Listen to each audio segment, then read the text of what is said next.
तलाक की नौबत आती है, जो झगड़े होते हैं, उसका रीजन क्या है, उसकी वजह क्या है? उसकी वजह जो है ना, ये आजकल ये जो सेल फोन, ये जो मोबाइल है, इसका बड़ा योगदान है। इसके फायदे भी हैं, इससे इनकार नहीं किया जा सकता। इसके फायदे ये हैं कि आप घर पे रह के इससे बिजनेस कर सकते हैं, कारोबार कर सकते हैं, किसी भी रिलेटिव से हाल जान सकते हैं, ऐसा है कि नहीं? लेकिन इसके नुकसानात भी बहुत हैं। नुकसानात क्या है? आप समझोगे सरताज रज़वी ये क्या बात करते हो, मुझे बताओ, लड़की रहने वाली मुरादाबाद की और लड़का रहने वाला इलाहाबाद का, जो आजकल गैर मुस्लिम लड़कों से कोर्ट मैरिज हो रहे हैं, इस्लाम को लड़कियां छोड़ रही हैं हजारों की तादाद में, मुझे आप बताइए, लड़की यूपी की, लड़का मुंबई का। समझ में आने वाली बात है। होता क्या है, आजकल फोन का इस्तेमाल है, एंड्रॉइड फोन लड़कियां चलाती हैं। अगर घर में 20 लोग हैं तो 21 फोन होंगे, 19 में, ऐसा है कि नहीं? सबका अलग अलग होगा। और होता क्या है, लड़कियों को इतनी नॉलेज नहीं होती, कौन सा ऐप थर्ड पार्टी है, कौन सा सेफ है, कौन से ऐप को प्रोटेक्शन हासिल है, कौन से को नहीं। होता क्या है, लड़कियों का क्या होता है कि फला ऐप पे, फला साइट पे डील चल रही है, अगर आप उसको इंस्टॉल कर लोगे, उसके जरिए शॉपिंग करोगे तो 5,000 की ड्रेस 2,000 में मिल जाएगी। 10,000 की खरीदारी करोगे तो 3,000 कैशबैक मिलेगा।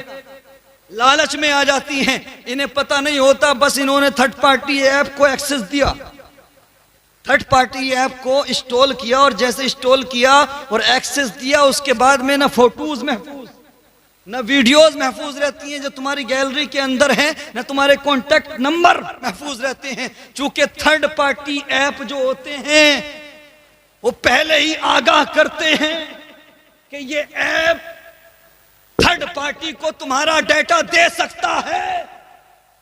आप मुझे बताओ, लड़की यूपी की, लड़का मुंबई का, कैसे संभव हुआ, कैसे मुमकिन हुआ? तो यही जो थर्ड पार्टी ऐप्स इस्तेमाल किए जाते हैं, इसी डिटेल को बेचा जाता है, इसी डिटेल के माध्यम से टारगेट किया जाता है। इसलिए अगर इस फोन को इस्तेमाल करते हो तो बहुत सोच समझ के करो, बहुत हिसाब से करो। अच्छा, उसके साथ साथ एक बात और बता दूं, पहले क्या होता था, पहले घरों में झगड़े इसलिए कम होते थे कि पहले फोन का दौर तो था नहीं, ऐसा है कि नहीं? पहले मोबाइल का दौर तो था नहीं। अब अगर शोहर से कोई झगड़ा हो जाए, कोई बात हो जाए, तो 3-3 महीने में मैके जाती थी लड़की, ऐसा है कि नहीं? 4-4 महीने में, महीने 2 महीने में, ऐसा था, ऐसा ही है ना? हाँ। अब होता क्या था कि आज झगड़ा हुआ तो अब उसने सोचा कि मैके जाऊंगी, घर जाऊंगी तो ये बात भी बताऊंगी, वो बात भी बताऊंगी, अजी कुल मिला के 50 झगड़े हो जाए, जाते जाते वो 50 बातें तो वैसे ही भूल जाती थी, ऐसा है कि नहीं? जब जाने का नंबर आता था मुश्किल से एक आध बात याद रहती थी। अच्छा, आजकल क्या है, आजकल बहुत फास्ट मामला है, इधर शोहर ने कुछ कहा और इधर फोन लगा दिया, है कि नहीं? इधर नमक के ऊपर झगड़ा हुआ, इधर फोन पहुंच गया। अच्छा, ससुराल वाले तो चलो जो करते हैं वो करते हैं, लेकिन मैके वाले जो होते हैं, मुफ्ती साहब कबिला फरमा रहे थे, बिल्कुल बजा फरमा रहे थे, मैं भी ये बात कह दूं, 95% शादियां टूटने की वजह, झगड़े घरों में होने की वजह ये है 95% कि लड़की की शादी के बाद में मैके वाले उसके घर में, उसकी ससुराल में दखल अंदाजी कर, ये 95% रीजन है, वजह है। होता क्या है, भैया को फोन लगाया, बाप को फोन लगाया, अब जैसे ही बता दिया कि इसने मुझे ऐसा कह दिया, सास ने ऐसा बोल दिया, ससुर ने ऐसा बोल दिया, फौरन इधर बात हुई, इधर कोई बात हुई, फौरन फोन पहुंच गया मैके। अब उधर से लड़का अपने बहनों को फोन करके कह रहा है कि होश में रह ले वरना टांगे तोड़ दूंगा, ऐसा ही है ना? अब उसे ये नहीं पता कि टांगे तोड़ेगा तो नुकसान किसका है, नुकसान उसकी बहन का ही है ना भाई, उसकी बहन का शौहर ही तो लंगड़ा होगा, किसी और का नुकसान थोड़ी है। अल्लाह अकबर। मुसलमानों, हम मुसलमान हैं, इस्लाम से वाबस्ता लोग हैं। अगर कोई शरई रीजन है, कोई शरई वजह है तो आप बात कीजिए, डिस्कस कीजिए ससुराल वालों से। लेकिन ये नमक के झगड़े, खाने के झगड़े, कपड़ों के झगड़े, सास ससुर के झगड़े, बात बात में लड़की की साइड मत लिया करो, लड़की को समझाया करो, बेटी तेरा घर अब असल वाला वही है, वहां पे रहो, उनके साथ रहना सीखो, कंप्रोमाइज करना सीखो। अगर सहारा नहीं दोगे ना तो अगली बार शिकायत करने से पहले 10 बार सोचेगी। होता क्या है, बार बात पे जो झगड़े आगे बढ़ते हैं उसकी वजह ये होती है कि हम लोग सहारा दे देते हैं, हम लोग उसको सहारा देते हैं। अल्लाह अकबर कबीरा। अच्छा, हमेशा लड़की गलत नहीं होती है ना, हमेशा लड़की गलत नहीं होती, कहीं कहीं सास भी बड़ी खड़ूस मिल जाती है। वक्त ज्यादा तो नहीं हो रहा? हाँ, तो जरा मोहब्बत से एक मरतबा सुभान अल्लाह तो बोलो, और बोलो या रसूल अल्लाह। हमेशा लड़की गलत नहीं होती, सास भी बड़ी डेंजरस मिल जाती है। ऐसा है कि नहीं? कैसे? आप उस घर में जाना जिस घर में 2 शादियां एक साथ हुई हों, लड़के की भी हुई हो लड़की की भी हुई हो, है ना। बुढ़िया से जाके पूछना, अम्मा ये बताओ तुमने शादी की थी, बेटी की दामाद कैसा मिला? तो बुढ़िया कहेगी, अरे बेटे क्या बताऊं, हीरा मिला हीरा। कैसे? अरे जब से मेरी बेटी उसके घर में गई है, रात दिन शॉपिंग कराता है, रात दिन मॉल लेके जाता है, अच्छी अच्छी ड्रेसेस दिलवाता है, यहां तक के चाय भी अपने हाथ से बना के पिलाता है मेरी बेटी को। अगला सवाल कर लेना कि लड़के की भी की थी, बहू कैसी मिली है? अरे बेटे क्या बताऊं, किस्मत ही फूट गई, हमारा तो नसीब ही खराब निकला। जब से आई है घर पे हुकूमत जमा ली है, इतनी बड़ी चुड़ैल है कि यहां तक के चाय भी मेरे लड़के से बना के पीती है, मेरे लड़के से बनवा के पीती है। ऐसा है कि नहीं? अच्छा, दामाद ने बेटी के लिए चाय बनाई तो बुढ़िया को खुशी हुई है? ऐसा है कि नहीं? और अगर बेटे ने बहू के लिए चाय बना दी तो तकलीफ हो गई। काश बहू को बहू ना समझती, बेटी समझ लेती तो झगड़े खत्म, और बहू सास को सास ना समझे, मां समझ ले तो झगड़े खत्म। मुझे बताओ कि आज तक कोई लड़की अपनी मां से अलग हुई है? चाहे मां जितना मार दे, कुछ भी कह दे, लेकिन कोई लड़की मां से अलग होती है? नहीं ना, क्योंकि वो जानती है कि मेरी मां है। लेकिन बहुएं क्यों होती हैं? वो उसको सास समझती है। 3-4 महीने शादी के बाद बहुत अच्छा चला, उसके बाद आजकल बहू कह देती है कि अब बहुत बर्दाश्त कर लिया तुम्हारी बुढ़िया को और तुम्हारे अब्बा को, अब बर्दाश्त नहीं करूंगी, अगर मेरे साथ रहना है तो माँ बाप से अलग होना पड़ेगा। अब ये जो नौजवान है आजकल का, दूसरों के मामलात में जबरदस्ती मशवरे देता है, जबरदस्ती राय देता है। जब बीवी कहती है तो फौरन लब्बैक कहता हुआ नजर आता है। ठीक है, जैसे आपने कह दिया हमने मान लिया, आप तो हमारे लिए चीफ जस्टिस है। ऐसा है कि नहीं? फिर गौर व फिक्र नहीं करता, फिर डीपली नहीं सोचता, दूसरों को मशवरे देने वाला बीवी की बात पर लब्बैक कहता हुआ नजर आता है। अगर ऐसी सिचुएशन आए तो जल्दबाजी से फैसला ना लिया करो, जिम्मेदार उलमा को बुलाओ, उसके लड़की के मायके से भी लोगों को बुलाओ, और जिम्मेदार लोगों को बिठा के एक स्टाम्प पेपर तैयार कर लो। अपनी बीवी से कहो, सुनो तुम चाहती हो कि मैं माँ बाप से अलग हो जाऊं? ठीक है, मैं आपकी बात मानने के लिए तैयार हूं। आज के बाद माँ बाप से नहीं मिलूंगा, आज के बाद माँ बाप से सलाम कलाम नहीं करूंगा, ना लेन देन करूंगा, उनसे अलग रहूंगा। लेकिन जरा तुम भी यहां पर सिग्नेचर करो कि तुम भी आज के बाद मैके नहीं जाओ, तुम भी आज के बाद अपने भैया की बात नहीं करोगे, तुम भी आज के बाद अपने माँ बाप से नहीं मिलोगी। जब इतना कहोगे ना तो सारा माहौल बदल जाएगा, कहेगी अरे मैं तो मजाक कर रही थी, है कि नहीं? हाँ, आईना दिखाने की जरूरत है।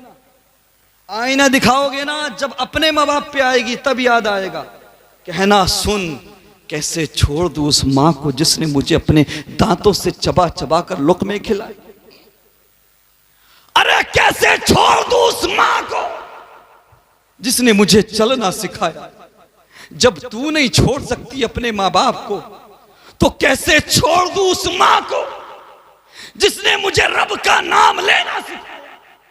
अरे कैसे छोड़ दूं उस मां को जिसने 2.5 साल तक मुझे अपना खूने जिगर दूध की शक्ल में पिलाया। कैसे छोड़ दूं उस मां को जिसने मुझे 9 महीने अपने शिकम में रखा। कैसे छोड़ दूं उस मां को जिसने मेरे लिए दर्द ज़ह बर्दाश्त किया।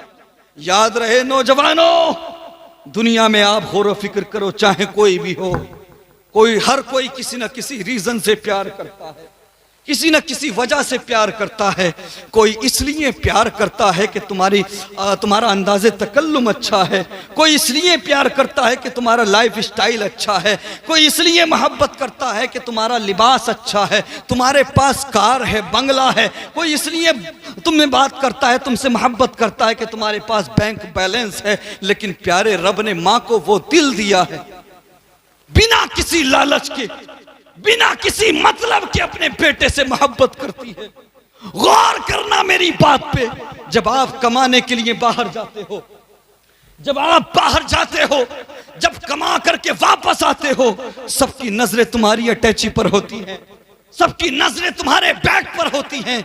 कितना कमा के लाया है, कितना पैसा लाया है, लेकिन प्यारे माँ की नजरें तेरे बैग पर नहीं, तेरी अटैची पर नहीं होती, बल्कि तेरे चेहरे पर होती है।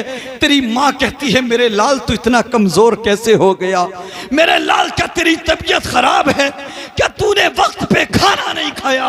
अल्लाह अकबर कबीरा, ये माँ होती है प्यारे जो बिना किसी लालच के तुझसे मोहब्बत करती है। अस्पताल के अंदर, हॉस्पिटल के अंदर अगर बेटा 15 दिन नहीं 20 दिन भी एडमिट रहे, सब लोग आते हैं जाते हैं, लेकिन माँ होती है कि अगर रात के 3 बजे भी आंख खुले तो माँ बिस्तर के पास बैठी हुई नजर आती है। माँ की कदर कर लो, माँ बाप से मोहब्बत करो, बीवी के जो हुकूक हैं उनका भी ख्याल रखो, उसका भी हक अदा करो, लेकिन बीवी की मोहब्बत में इतने गर्क ना हो जाओ कि तुम्हें बूढ़े माँ बाप नजर ही ना आए। पूरा दिन माँ इंतजार करती है, रास्ता देखती है कि मेरा बेटा आएगा, और जैसे ही घर में आया सीधा बीवी के हुजरे में। अल्लाह अकबर कबीरा। हजरत अल्लामा बदरुद्दीन ऐनी हनफी शार बुखारी अपनी मशहूर ज़माना किताब उम्दतुल क़ारी में एक रिवायत नकल फरमाते हैं।